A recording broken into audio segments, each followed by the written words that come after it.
Шахрита мамисата да диста шунсет митисата. И оцел треондел дрес, квира дрес, άδგომის დღეს. ბრწყინვალე άδგომის დღეს. ჩვენი ხსისათვის ასულებული ქრისტეს მიერ ვაწის დღეს გვირგვინს ამ დღისა. ძლევა სოფელსა. მაგრამ ეს ძლევა უფალმა ჩვენ მოგვანიჭა. ძლევა სოფელსა და დღევანდელი ადგილი სახარებიდან, ალიმოცხუს ეპისტოლეებიდან ამას მოწობენ, რომ ბიოქნელი ცოდვის შემდგომ ადამიანში უგთამოსწელი ყველამ შესწოდა და არავინ არ უცოდველი ქვეყანაზე და ცოდვის მონები გავხდით ჩვენ. ამას მერე უსულონი, ურწმუნონი წარმართი ბუნებას ანიჭებენ ადამიანს. ესეთი ბუნება არა, ეს არის დარღვეული ბუნება, იმიტომ რომ ღმერთს არ შეუქმნია ცოდვილი.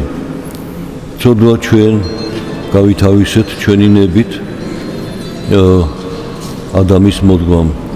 ადამიანში ყველამ შესწოდა და ამიტომ უკვე ჩვენში შემოსულია ეს დარღვევა. იმპერქნილი უცოდველი ადამიანის მდგომარეობის დარღვევა ჩვენზე გადმოდის. მაგრამ მოვიდა უფალი და გვიხსენს ამისაგან და თქვით მოციქული ამასამ რომ იყავით მონები ცოდვისაო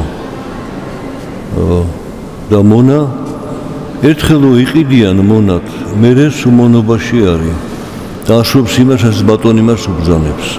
ასე ერთხელ დაეცა ადამი და ჩვენ გავხდით მისი მოდგმა ცოდვის მონები. მაგრამ მოვიდა განათავისუფლებელი ჩვენ ამ მონობისაგან და ჩვენი ცოდები გამოისყიდა ჯვარზე სიკვდილით და ბრწყინვალე άδგომით, ღვთის άδგომით.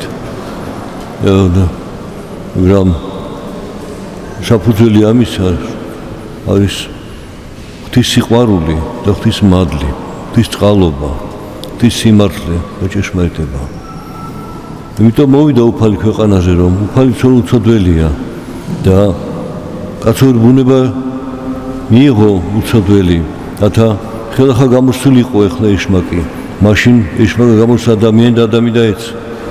ეხლა გამოსცა და ხურჯად მოსული უფალი ქვეყანაზე, როგორც კაცი, მაგრამ დამარცხდა ეშმაკი. აი ამ ეშმაკზე გამარჯვების დღეს აღნიშნავთ ჩვენ, პირად დღეს და ეკლესია გვახსენებს, რომ ჩვენ გმართებს თანაზიარ ვიყოთ ამ გამარჯვებისა, რათა საკუთარ ცოდვებს ვძლიოთ და განთავისუფლოთ მის მონებისაგან. ხა დღევანდელი ცივილიზაცია აი ევროპას ეძახიან. იქ ტექნიკური ცივილიზაცია კი წინვალია, მაგრამ ზნეობრივად დაცემული არის ეს ცივილიზაცია განსაკუთრებით, რამე თუ ცოდვის გამართლება მეცნიერ დონეზე აიყვანეს. ეგეთი მიმართულება იყო ერთი ფსიქოლოგი,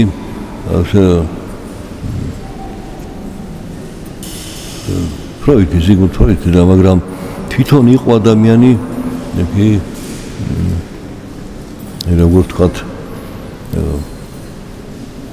სექსუალური პათოლოგია ახასიათებს მას.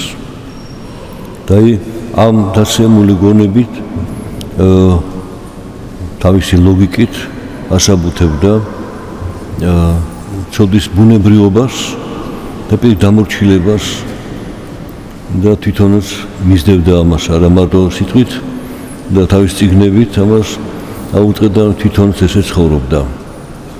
და სიკვდილიც მისი უძიმესი იყო, ამიტომ ბოლოს ვერ გაუძლო იმ ტკივილებსაც დაემართა მას გონება მისი გონებამ მოიწე თავის თავზე სასჯელი. ისეთ ტკივილები ჰქონდა უტანელი, რომ ბოლოს თავის ურნალს უთხრა რომ აი დიდ დოზა მომეცი რომ გავიდე ამ ქვეყნიდან აღარ შემიძლიაო თავი მოიკლა და აი მის სწავლება დღეს ვრცელდება როგორც ფსიქოლოგიური მეცნიერების მწვერვალი და ეს დაცემული სამყარო ღებულობს ამას და ხელში აიტაცა რომ ცოდვისკენ მიდეკილება ყובה გამართლება და ქრისტიანობა პირიქით გეუბნება რომ ეს არა ჯანმრთელი მდგომარეობა ჩვენი და პავლე მოციქული ამას ამბობს რომ მოვიდა გამნათაშო ჩვენი რომ გამოისხება ცოდვენ ჩვენი და მოგვიტოვა ჩვენ მოგვიტოვა ცხოვრებისაკენ რომ იმ ცხოვრებისაკენ რომელიც ღმერთმა მის ადამიანს დასაბამიდან რომ ჰარმონია სამყაროსთან, ჰარმონია ერთმანეთთან, ჰარმონია უფალთან, მაგრამ უფალმა ისეთ გაჩვენა, რომ ეს გზა სავსეა განსასწრებით და უამრავი უსამართლობით და ლადობით, ამ ქრისტიანის წინააღმდეგარი მიმართული. და არის ცდილობა, რომ ეს დანერგოს ეკლესიაში მყოფ ადამიანებშიც. ხო? მაგრამ ჩვენთვის წინამძღოლი ჩვენი არის უფალი იესო ქრისტე. წინამძღოლნი არიან მისი მოციქულნი, მოწაფენი, წინასწარ მეტყოლნი და წმინდა მამები, რომელთაც ძლიერს ამ ცოდვას ღვთისმადლით და მამები ამბობენ, რომ ვინც რომელიც ცოდვას ძლია, იმ ცოდვაზე ძლევის ძალა აქვს და ამით შეუძლია დაეხმაროს. ჩვენ გვინდა ერთმანეთს დავეხმაროთ, მაგრამ მე თუ ცოდვის მონა ვარ, სხვას როგორ გამოვიხსნი მონობისგან, თუ როცა მე თვითონ ვარ მონა. აი ეს არის პრობლემა. მინდა დავეხმარო, მაშინ ჯერ ჩემში დავძლიო ცოდვა. რომელიც ცოდვაზე ლაპარაკობთ? კი ვიცით, მაგრამ ისე შეეგუა ეს ცივილიზაცია ცოდვას, რომ ერთი არც უწოდებს მას ცოდვად. რა არის დღეს და ესეთი ხშირი გამოთქმა, რომ მე მაქვს ამბიცია, რომ ეს გავაკეთო, ან ეს ვიტირთო. ამბიცია უკვე პარტავნებაა. საიდან არის ეს ამბიცია? ერთია შენ გინდა და მეორე შენ გააქვს უკვე ეს ძალა. უკვე შენ თავზე გაქვს წარმოდგენა და მე როდესაც ვერ მიაღწევ იმას, ვერ იწება დაცემა უფრო დიდი, ან შური, ან ღვაწლი, ან განკითხვა, ან გადაბრალება სხვაზე, ანუ ხდება ცოდვის გამრავლება ჩვენ შორის. პირველი ცოდვა იყო ამპარტავნული სული გადავიდა ადამიანზე, რომელიც მოისმინა, გაითავისა, დაიჯერა და მოიწამლა თვითონ ამ სულით. ძლევა მხოლოდ შესაძლებელია თამდაბლობით, მოთმინებით, პატიებით, შენდობით და მოთმინებით უსამართლობისადმი. არა განკითხვით, არა შურიზების გზნობით, არა სხვა რამე, იმით რაც უფალმა ჩვენ არ მოგცა. და თვითონ დაგვანახა, რომ არავის შურისმაძიებელი არ არის. მაგრამ მოვიდა მძლეველი ბოროტ სულზე, დაცემულ სულზე მძლეველი. რით ძლია? ის თავაზობდა უდაბნოში გამოსცისას იშმაკი, რომ თუ ძეხარ ღვთისა, ეს ქვები პურებად აღწიო. ხა, პურები რა თუნდა 40 დღე მარხულ ადამიანს, პურები, სიმრავლე რა თუნდა. ერთი ლუპა პურით შეიძლება საკმარისი იყოს. ბევრი დამღუპელიც არის. ვინც ის არის შიმშილობა, არ შეიძლება მის ბევრი საკუთრის მიცემა. უფრო დააზიანებს მას. ეს თავაზობს აი აქცია პურები, ეს ქვები პურებათო. მაგრამ უფალმა რით უპასუხა? არა პურით ცოცხლობს კაციო, აი ხოლმე სიტყვით ღვთისპირიდან გამოდისო. ღვთის სიტყვით ცოცხლობს სული ადამიანისა. გონება მისი წმინდება, გული მისი წმინდება. ანუ არის სიცოცხლე ფიზიკური, ფიზიოლოგიური სიცოცხლე, არის სიცოცხლე სულიერი, ზნეობრივი. აი ეს სხვაობა არის. თუ რადგან ეს სასტური უკუგდებული იქნა, ეხლა მაცხოვრმა თქვა წერიაო. წერილში წერია, ეხლა წერილ სიტყვით უნდა აცნო, საექსპერტები აკეთებენ. დადიან და თვითონ გამოუცდელები ისინი ცხოვრებით თავაზობენ თვითონ მანდიციას ახარება. დაეუბნება 91 ფსალმის სიტყვას, გადაიგდე თავი შენი აი ამ სახურავიდან ადრესა. და უფალმა წაიყვანაო. დაშლა მისლა მოშლა არ არის ცოდვა. რისთვის მიდიხარ? და რა საკეთებ როცა მიხვალ იქ სადღაც? ეგ არის თავარი. და მივიდა და დადგა დადრის სახურავზე ქიმზე ნაპირს. და ეუბნება გადაიგდე თავი შენი ხო წერიაო, რომ არც ქვასე ფერხი შენიო. ანგელოზი აგიტაცებენ შენ. მაგრამ უფალი პასუხობს წერია არა განსადო უფალი ღმერთი შენი. იგი მასურმა დაამახიჯა ღვთის სიტყვა. და ესე რატომ თვითნებური სულია. და ეს ქთათები თვითნებურად განმარტავენ, ვის როგორ უნდა. და კიდე მრავალი დღეს ქადაგებელი არის, თვითონ გამოუცდელი სულიერ ცხოვრებით და სულსაპირისპიროს ამის იმსა, რაც წერია წერილში. აი ასეთ დროში ცხოვრობ ჩვენ და რო ძალა აქვს მას იცოდა ძლია და უცოდელ ბუნების მატარებელს. აი ორი მაგალითი დღევანდელ სახარებაში თქვენ მოისმინეთ. ერთი კაპერნაუმში იქ ასისთავის სახური სნეული იყო დავრდომილი და ეს ასისთავი შეწუხდა ამით. ეს რომის იმპერიაში მონა ნივთი იყო და არა ადამიანი. იყიდებოდა, ნაყიდია, მაგრამ როგორც არ უნდა იყოს ის მაინც ადამიანია. და ამ წარმართ მეომარს ასისთავს იმ გოგორტის ერთ-ერთი ასეულის ხემძანელია და მე მყავს ქვეშერდომებიო. უბრძანებ წადი წავა, მოდი დაჯექი გადაიქი და შენო უფალი ხარო და თქვი შენი სიტყვა და განიკურნება ჩემსახურიო. ვიყურეთ როგორია ეს ადამიანი. აი რა თვისებებია, ხო წარმართია. მაგრამ კაც მოყარება ახასიათებს. ის ბზუნას მოიცა, რატო ის მონად კეთილშიას ასრულებდა ყველაფერს. გულით აკეთებდა, ეს ხედავდა ამას და უხაროდა, რომ იმონა, მაგრამ მეგობარით იყო. იმიტომ შეწუხდა.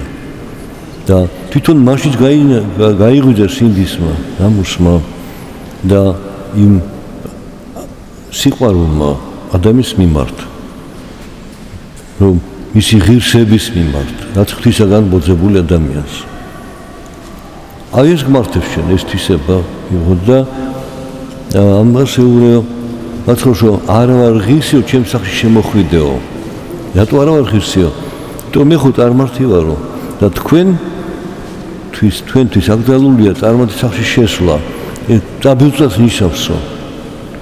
აი ეს ჯულის კანონი არის.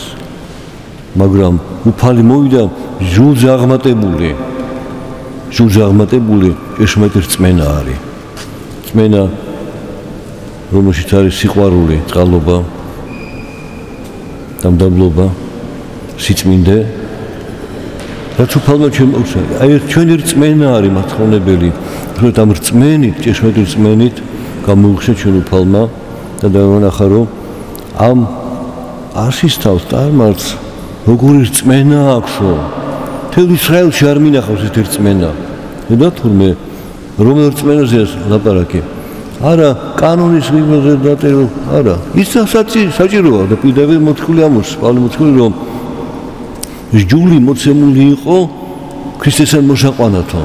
და ქრისტე რომ მოვიდა, ჟული გაუქმდა, რა გაუქმდა? და უჟოდ გახდით? არა, ჟულზე აღმატებული. რწმენა შენს გონებაში და გულში დაფუძნებული ის ჟულზე აღმატებული არის. მეტომ ჟული უფრო დაბალი ცნება არის, დაბალი კატეგორია არის. ვიღაცა მიგაცილა მეფის სასახლესთან. აქ არის შესასვლელიო. და შეხვედი სასახლეში, შენ უკვე სხვა გომორებაში ხარ ადამიანი. მიღებული ხარ მეფის მიერ. უცხო არა ხარ, ღვთისათვის უცხო არა ხარ. და მაცხოვრეობნება თავის მოწამს თქვენ ჩემი მეგობრები ხართ. აი ეს სწორედ ახასიათებს ამ ასისტავს და უფალეობნება გარშემო ვინც არიან ჟულის მიმდევრები და აღსრულებლები, რომ ასეთი რწმენა უბრალო და მარტივი. და საიდან ქონდა მას ეს რწმენა, რომ მან რა დაინახა მაცხოვრში? უფალი სულთა მბრძანებელი არის. რომ თქვი და ეს სიტყვა იმოქმედებს და განიკურნება შემონა. აი ეს არის აღმატებული რწმენისა. უფალია შემოქმედის და ქვეყანისა და უფალს ძალოც, მაგრამ ჩვენი თხოვნა როგორი არის? და ჩვენ როგორები ვართ ხის წინაშე? აი ეს წარმართი როგორი ზნეობრივი ადამიანი იყო და განათლებული ქონდა გონება მას ამ სიწმიდით მისი ადამიანის მიმართ დამოკიდებულისა და თვითონი თავკაცები ეუბნებიან იმ ქალაქის თავკაცები მაცხოვრს რომ ღირსია რომ შენ მიაქვს ყურადღება ჩვენო სინაგოგა გვიშენაო. წარმოიდგინეთ რომ წარმართმა რომელსაც დამპყრობელია, ოკუპანტია და ქრისტიანს აუშენოს ტაძარი. და თვითონ ქრისტიანს იქცეოდეს. ანუ ის უკვე წარმართი აღარ არის. ნუ გარეგნოთ ითვლება რახან იქ მოქალაქეები რომის თუ რაც არის იმპერიის, მაგრამ შინაგანად ის ღვთისშვილი არის. აი რწმენას შეუძლია ეს ძალა აქვს, ჭეშმარიტ რწმენას გაწმენდოს ადამიანი. და მეორე მაგალითი მოყავთ, რომ ქანანელი დელეგაცი გამოვიდა სიდონის საზღვრებიდან, გაიგო რომ მაცხოვრი იქ არის, იესო და მივიდა და ევედრება რომ მისი ასული მორტის სულ შეპყრობილი განკურნოს. აი ისევ წარმართი, მაგრამ რათვისება აქვს ამ წარმართს? იქ უკვე გონიერება, განწმენდილი გონება, ასმოყვარება, ეს შვილის ზრუნავს, მაგრამ ისე ზრუნის საფუძველი სიყვარულია, ეს მისი შვილია. იტანჯება თავის შვილთან ერთად. შვილს ტანჯავს მორტის სული, ეს იტანჯება რომ მისი შვილი იტანჯება. და აი ამ დიდი გზნობით მიმართავს რომ ეს დავითისო და უფალი არ აქვს ეს ყურადღებას, რომ უფალო შემიწყალე მე და ასულ ჩემი გამკურნე და დაშავო პასუხს უფალი არ კეთილარს აღევად პურისა შვილთაგან და ძაღლთათვის მიცემაო. ძაღლი ეს სიმბოლური გამოთქმა არის, თერი ერთგული, მაგრამ არა გონიერი. ის თავის ინსტინქტით ემორჩილება და ემსახურება თავის ბატონს, მაგრამ თანასწორი მისი არ არის, მის გონება როგორი აქვს, ინსტინქტებით მოძრაობს. ამიტომ მორწმუნენი წარმართებს ძაღლს ეწოდავს. მათთვის ღვთისიაში ჩვენ ღვთისშვილები ვართ და თქვენ ძაღლები ხართ. და უფალი აი ამ გაგებით ამუშავ არ კეთილს შვილთაგან აღება და დაავლის მიცემაო და მაგრამ რას პასუხობს ეს გალბატონი? ძაღლებით ხო ჭამენო თავის ბატონის სუფრიდან გადმოცემულ ნამცეცებსო. ნამცეცი მომეცია. ეს ნამცეცი ჩემ შვილს ეყოფა. შენ ხო ბევრი გაქვს, შენ ხო არ დაგაკლდება. მე მიშველეო. შენ ხო უფალი ხარ, შენ უფრო მაღლად გეხარ იმაზე წარმართი თუ ჟულის მიმდევარი თუ როგორ. ანუ მას რწმენა მიეცა, რომ შენ ეს შეგიძლია. საიდან მიეცა? აი გულის ტკივილი, რაც მას ჰქონდა იმ შვილის სიყვარულის მიმართ და თანაიტანჯებოდა მასთან. მან გამოიცადა რა არის ეს ტკივილი. მას ორმაგია შვილის ტკივილი და მისი დედობრივის ტკივილი. ეს ტკივილი გასმოყარების ტკივილი, მასაც ალაპარაკებს და უფალი ეუბნება, რომ ასეთი რწმენა თავმდაბალი არ მინახავსო ისრაელში. აი გზა ჩვენი ხსნისა.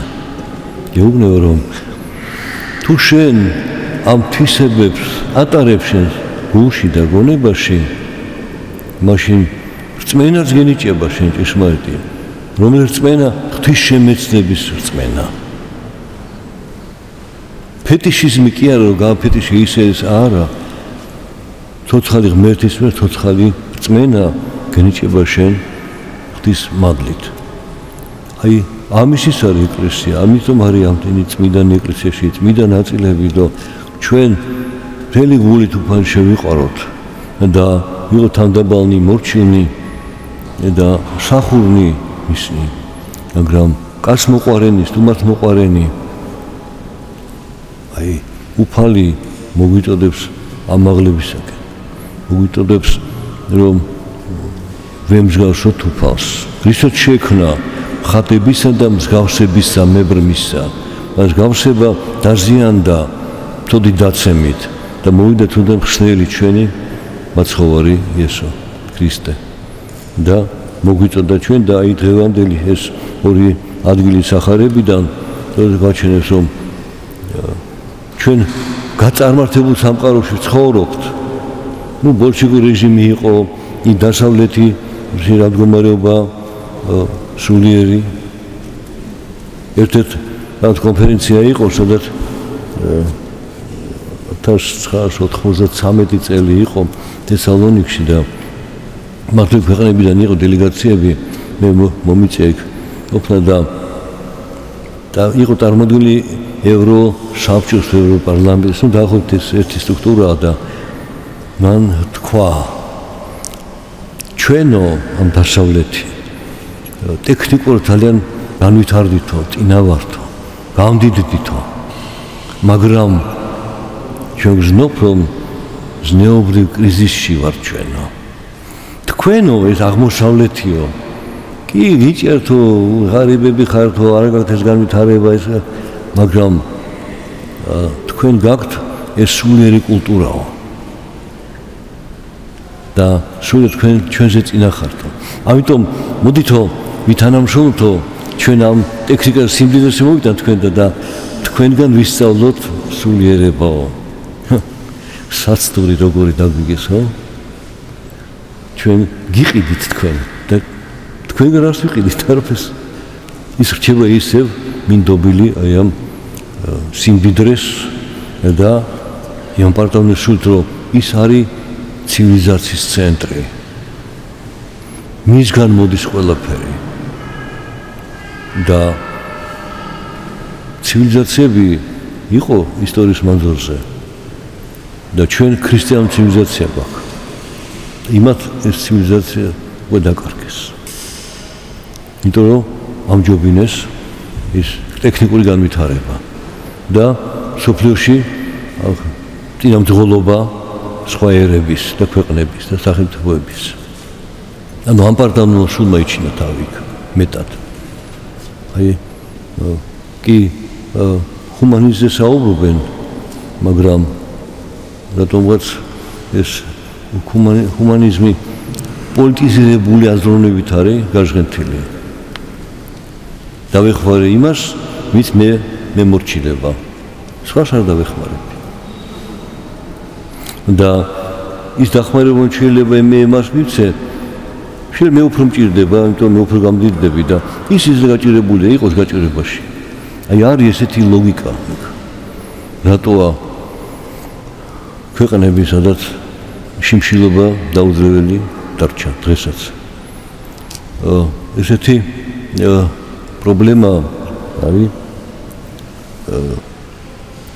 ბოშები, ну ესეთი ეთნიკური ჯგუფია, რომელიც სხვადასხვა ქვეყნებშია ცხოვრობს და მათ შორის ევროპაში, უნგრეთში, რუმინეთში, ესპანეთში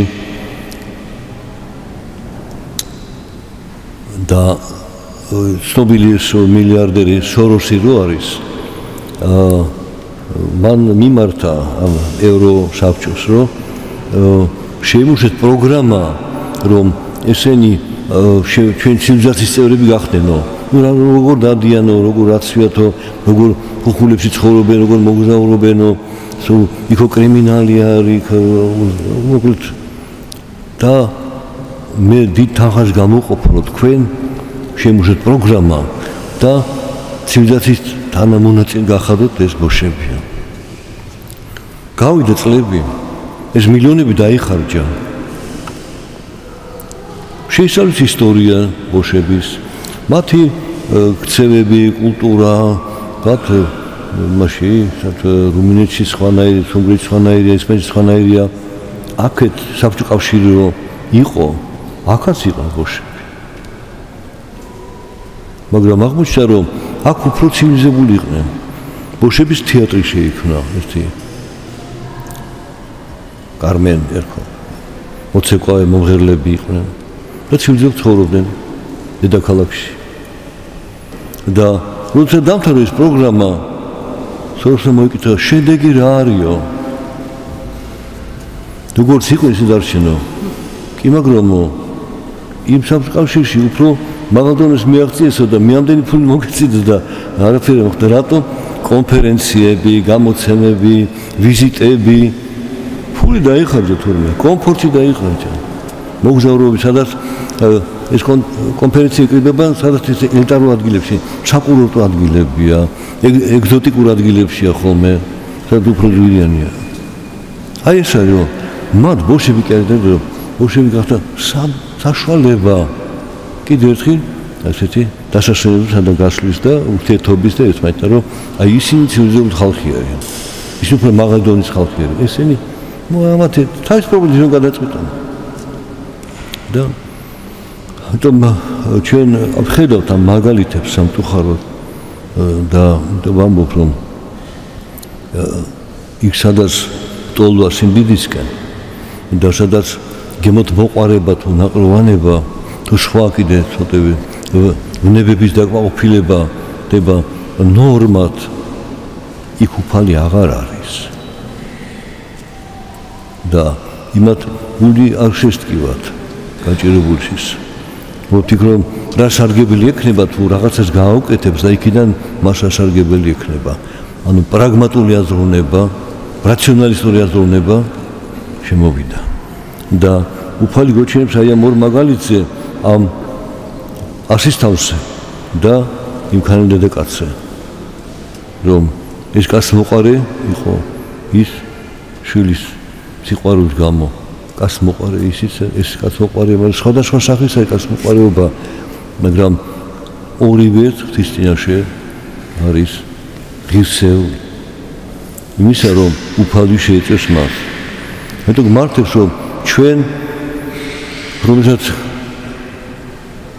გავლილი გვაქვს ქრისტიანული ცივილიზაცია ჩვენს გონებაში, ჩვენს გულში, ჩვენს ტრადიციებში, ჩვენ ურთიერთობებში, სადაც ქართველი ამბობს რომ რაც მტრობას დაუნგრევია, სიყოთ უშენებია, სადაც ქართველი ამბობს რომ ტერმა სახლის კარზე დაგიკაკუნოს და პური მოგთხოვოს, გაუღი მიიღე და გავმასწრე, კი მტერია, მაგრამ მოვიდა შენთან როგორც ადამიანი, არა მტერი, გაჭირებული და ეხმარე.